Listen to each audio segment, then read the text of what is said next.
Oke,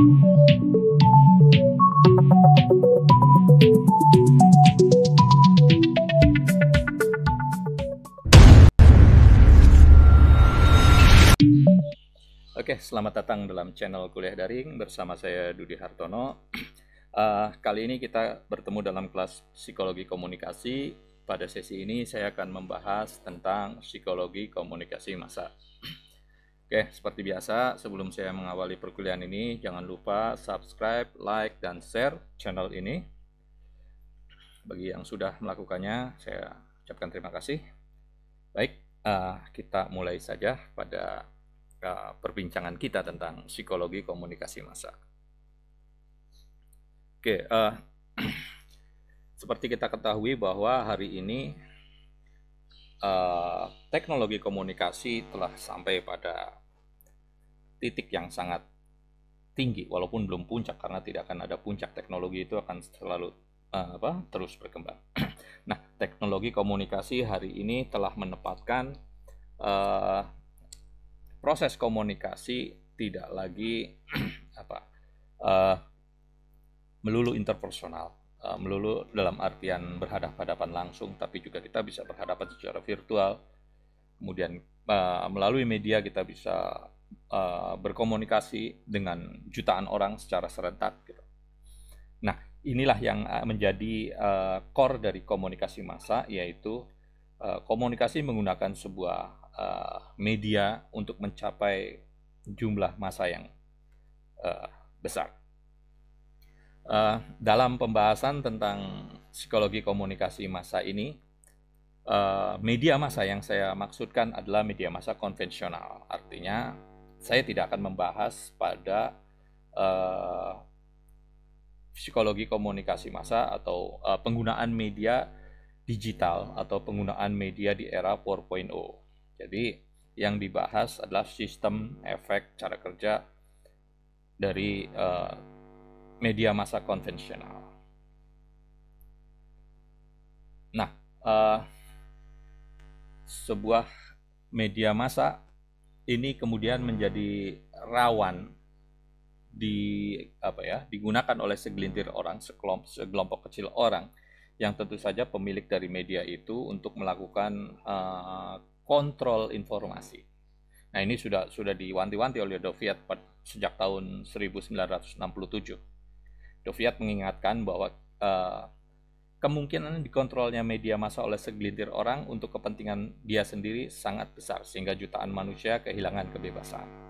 Nah, pertanyaannya, benarkah kehilangan kebebasan gitu kan? Bukankah kita bisa memilih media dan sebagainya? Nah, yang dimaksud Doviat adalah ketika media itu yang banyak, tapi kepemilikannya oleh satu orang atau sekelompok kecil orang, dia bisa membuat informasi yang seragam. Nah, kenapa kemudian kehilangan kebebasan? Karena disitulah kemudian kalau kita menggunakan istilahnya Karl Marx, ada istilah kesadaran palsu, atau kalau kita menggunakan istilahnya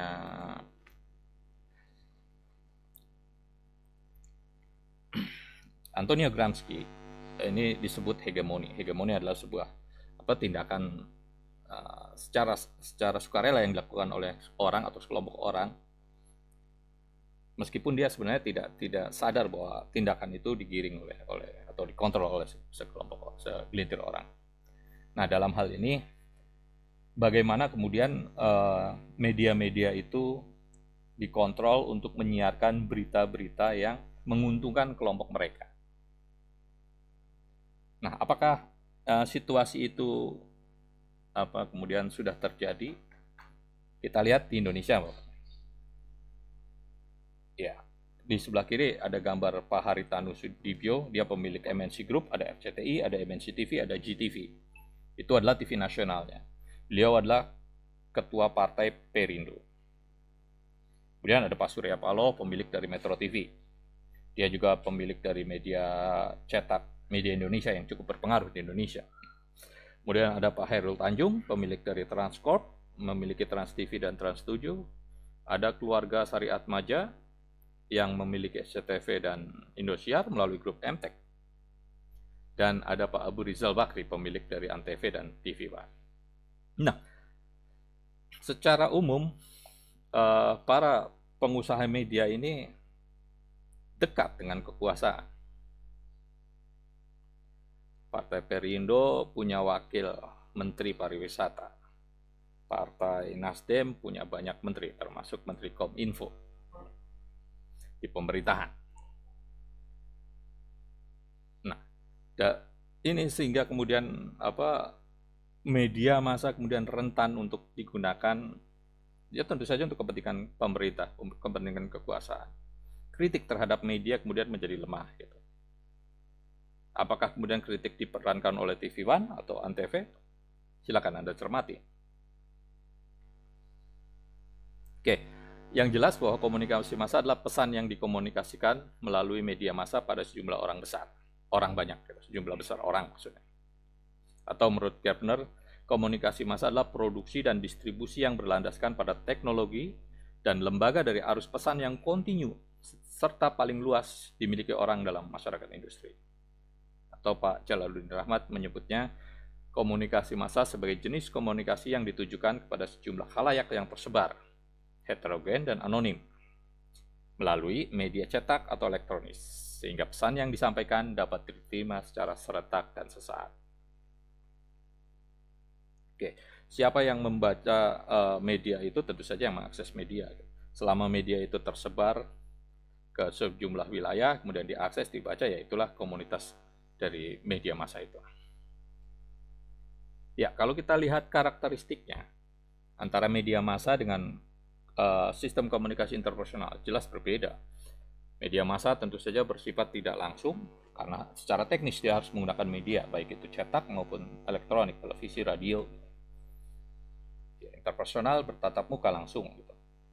Kemudian sifat komunikasi massa yang kedua adalah bersifat satu arah, tidak ada interaksi. Oke, lagi-lagi saya ingatkan, saya bicara dalam konteks media massa konvensional, bukan media massa digital atau internet. Oke, ya, interpersonal tentu ada interaktif dua arah. Kemudian yang ketiga, komunikasi massa bersifat terbuka, ditujukan pada publik yang anonim dan heterogen. Pesannya tentu saja bukan pesan personal. Beda dengan komunikasi interpersonal. Ada respon, ada feedback gitu.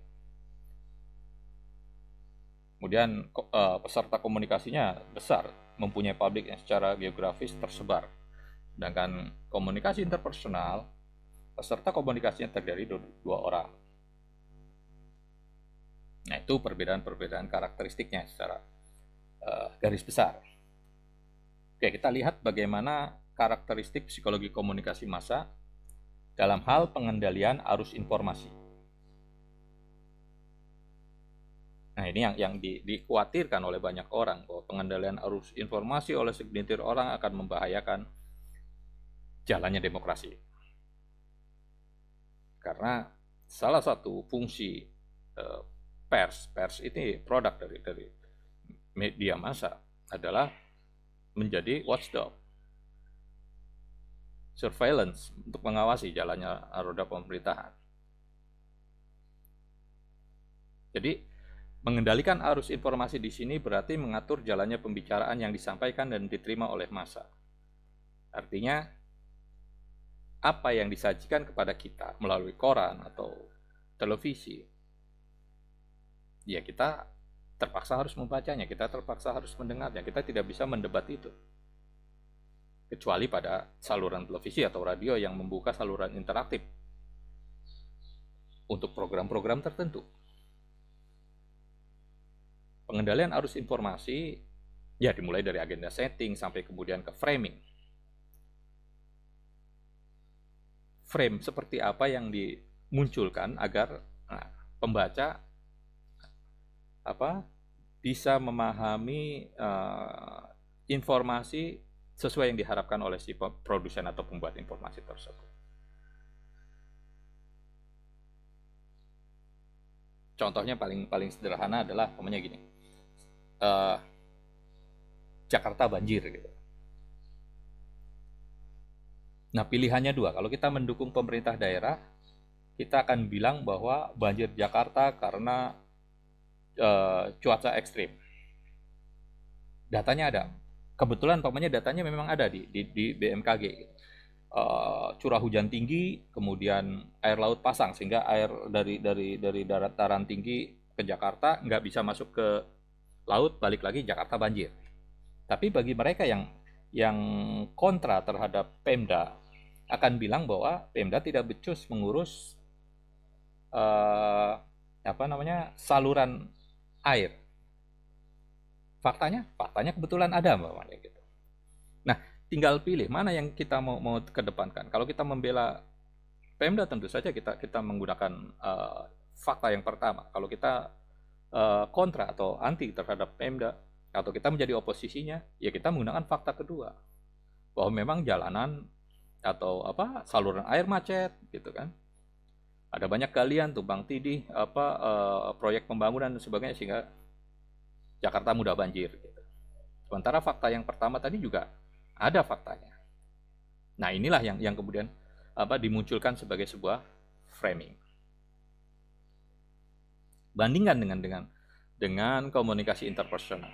Dalam komunikasi interpersonal tentu saja lawan bicara kita bisa menyela, mendebat, mempertanyakan apa yang disampaikan oleh si pembicara tadi. Nah, hal ini kan tidak bisa terjadi pada media massa. Kalaupun terjadi tadi, responnya, feedbacknya lama, atau dalam konteks program-program tertentu yang interaktif. Kemudian soal umpan balik, ini dianggap sebagai metode mengontrol sistem. Komunikasi umpan balik dapat diartikan sebagai respon atau peneguhan atau servo mekanisme internal, kata Fisher. Umpan balik dalam cybernetika adalah output yang dibalikan kembali menjadi feedback kepada sistem sebagai sebuah input. Sebagai tambahan, berfungsi mengatur keluaran berikutnya. Nah, ini metode umpan balik yang terjadi pada komunikasi massa. Umpamanya ya tadi ada sebuah berita, kemudian ada umpan balik dari masyarakat, umpamanya opini pembaca atau bantahan, kemudian itu dijadikan masukan atau sebagai input untuk menghasilkan sebuah output baru.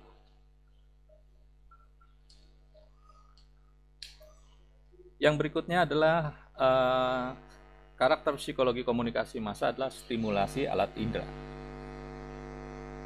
Dalam komunikasi massa, stimulus alat indera itu tergantung pada jenis medianya. Kalau medianya adalah print atau koran atau majalah, audiensnya hanya bisa melihat.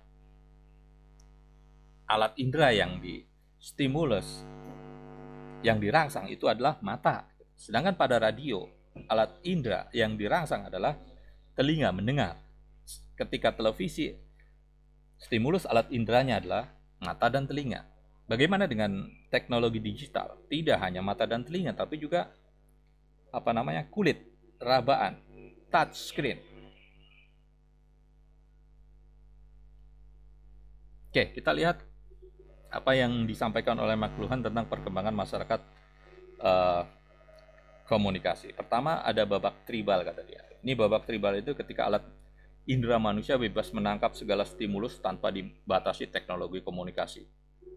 Jadi belum ada penemuan mesin cetak oleh Gutenberg. Sehingga babak Gutenberg ini dianggap orang berkomunikasi kemudian menggunakan secara tertulis dan membaca dari kiri ke kanan. Ya, kalau Arab dari kanan ke kiri, kita secara umum kiri kanan. Dan kemudian ada babak neotribal, ketika alat-alat elektronis memungkinkan manusia menggunakan beberapa alat indera dalam komunikasi. McLuhan membaginya dalam tiga pembabakan: tribal, Gutenberg, dan neotribal. Kemudian karakteristik berikutnya adalah soal proporsi unsur isi dan hubungan. Nah, jika pada komunikasi interpersonal, unsur hubungan lebih penting. Pada komunikasi massa, unsur isi lebih penting. Isi di sini adalah tadi berkaitan dengan publik, berkaitan dengan kepentingan masyarakat. Sedangkan kalau komunikasi internasional kan banyak bahasa basinya, hubungannya yang penting gitu. Hai, apa kabar gitu. Isinya kan nggak penting, cuma nanya apa kabar yang kita mungkin sudah tahu gitu. Atau kalau dalam hubungan personal, suami istri sama pacar, isi SMS, WA sudah makan belum gitu kan. Kan hal-hal itu sebenarnya lebih mementingkan hubungan dibanding isinya yang cuma basa-basi. Kalau komunikasi massa tentu saja isinya yang diutamakan, dipentingkan. Oke, kita lihat skemanya seperti ini.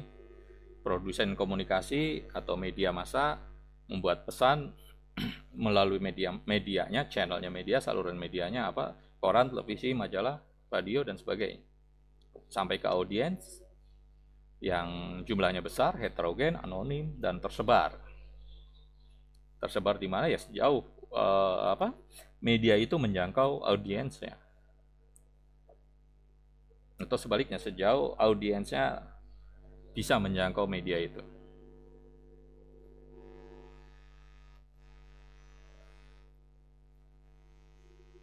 Oke, secara teknologi kita bisa lihat bagaimana telegraf kemudian berubah menjadi telepon, TV kabel, dan radio ini banyak digunakan secara interpersonal. Kemudian bergerak ke arah kanan, ke arah mass communication, mulai muncul newspaper, printing, broadcast, film, dan yang kini social network tadi. Karena mulai ada internet.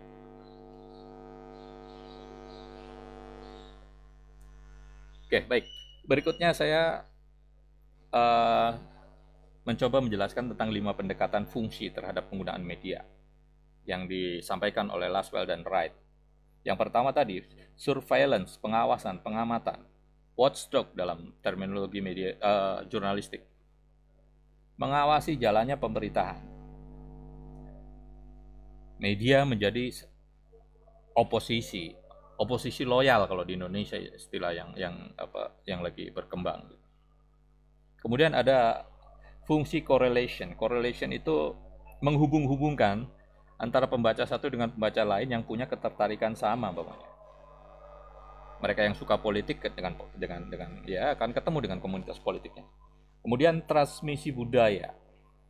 Bagaimana budaya disampaikan, diperkenalkan, disebarkan melalui media massa sehingga orang dari kelompok atau kelompok dari kelompok budaya lain bisa memahami, bisa melihat, bisa mengetahui ada budaya berbeda.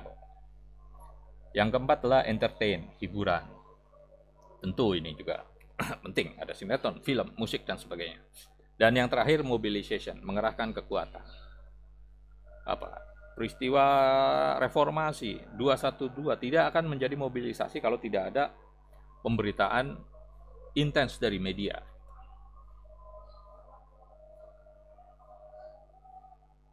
Jadi 5 hal itu yang di-highlight oleh Laswell dan Wright gitu. Surveillance, correlation, transmisi budaya, entertainment, dan mobilization. Oke, jika kita melihat pada faktor-faktor yang mempengaruhi halayak pada komunikasi massa, kita lihat pertama pandangan kaum behaviorisme. Ini mereka melihat pada pola perilaku. Jadi media adalah faktor lingkungan yang dapat mengubah perilaku halayak melalui proses pelaziman. Halayak dianggap seperti kertas kosong yang bisa dicoret, bisa diisi apapun gitu. Seperti kepala yang kosong yang bisa diisi pesan-pesan yang diberikan.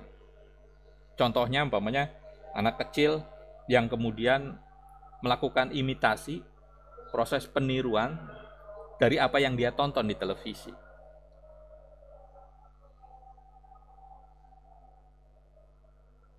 Nah, berikutnya ada kaum psikologi kognitif.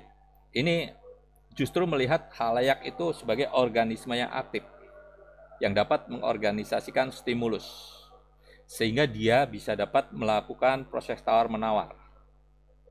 Nah, ini teorinya uses and gratification, artinya kita bisa mengganti channel, mengganti tontonan ketika kita tidak menyukai tontonan itu.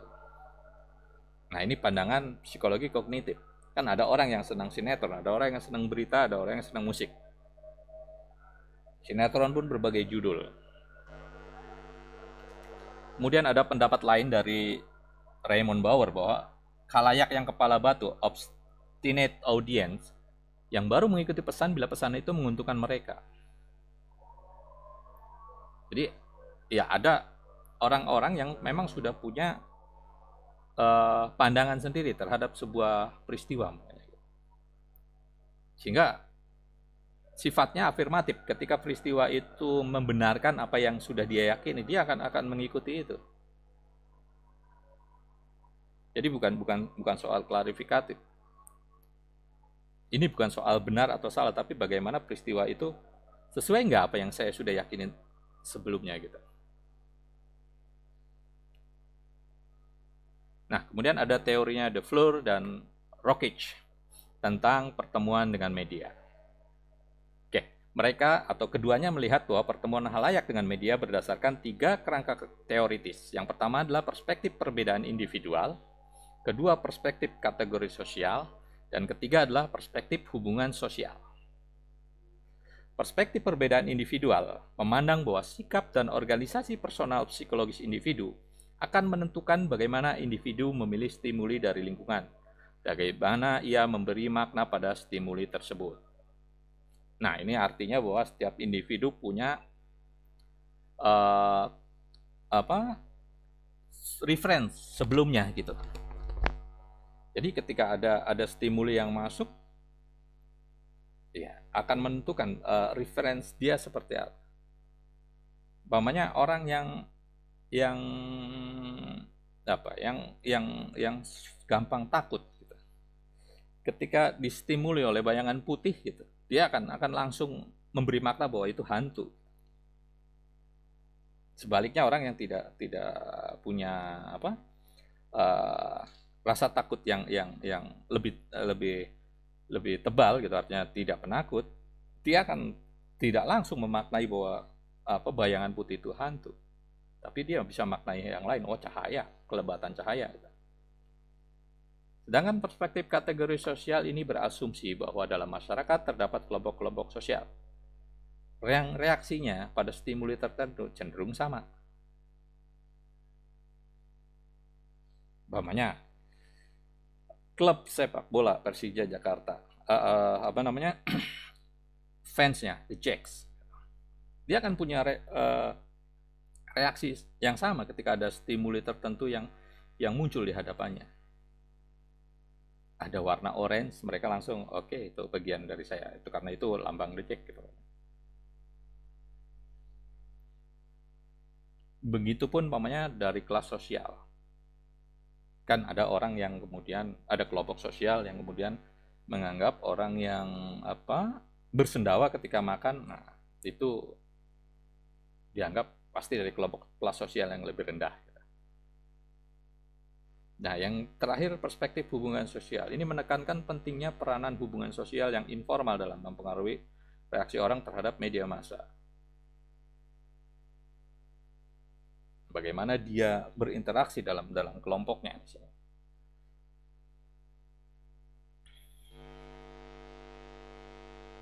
Oke, kemudian tadi saya sudah menyebut tentang uses and gratification. Jadi awal mulanya adalah ada kebutuhan secara psikologis dan sosial yang menimbulkan harapan tertentu dari media massa yang membawa pada pola terpaan media yang berlainan, akan menimbulkan pemenuhan kebutuhan dan akan akibat-akibat lainnya, termasuk juga yang tidak kita inginkan. Tadi ketika kita tidak menyukai sebuah sinetron, kita akan switch ke judul yang lain, atau kita switch malah ke olahraga, kita switch ke berita politik dan sebagainya.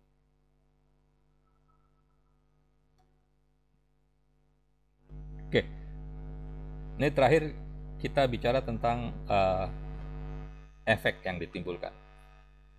Menurut Profesor Jalaluddin Rahmat, bahwa efek yang ditimbulkan pertama adalah efek kognitif. Ini memberi pengetahuan tentu saja terhadap pembacanya tentang sebuah peristiwa yang dia baca. Kemudian ada efek afektif. Ini bagaimana pengaruh pada pembentukan dan perubahan sikap, rangsangan emosional, rangsangan seksual gitu. Pokoknya kita tiap hari dijejali berita bahwa terjadi tindak kriminalitas yang besar. Nah, ini akan memberi perubahan sikap menjadi kita hati-hati atau malah kita jadi ketakutan. Yang ketiga adalah efek behavioral. Ini efek proporsi behavioral pada pola perilakunya, pada agresi sebagai efektivitas komunikasi massa. Umpamanya tadi sebuah berita propaganda yang bisa memobilisasi orang untuk bergerak.